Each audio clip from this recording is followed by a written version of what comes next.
شروع کرتا ہوں اللہ تعالیٰ کے نام سے جو بڑا مہربان اور نہایت رحم فرمانے والا ہے۔ نبی کریم صلی اللہ علیہ وآلہ وسلم نے سیدنا ابو عبیدہ بن جراح رضی اللہ تعالیٰ عنہ کو بحرین کی طرف ان سے جزیہ لینے کے لیے بھیجا۔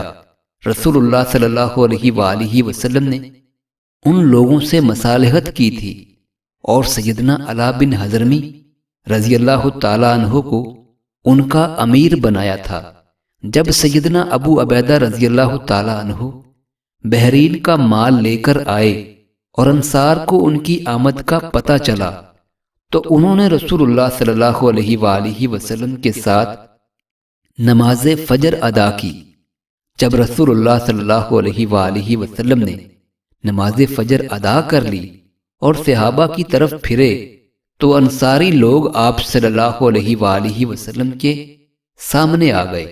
جب رسول اللہ صلی اللہ علیہ وآلہ وسلم نے ان کو دیکھا تو آپ صلی اللہ علیہ وآلہ وسلم مسکرائے اور فرمایا، میرا خیال ہے کہ تم لوگوں نے سن لیا کہ ابو عبیدہ مال لے کر آ گئے ہیں۔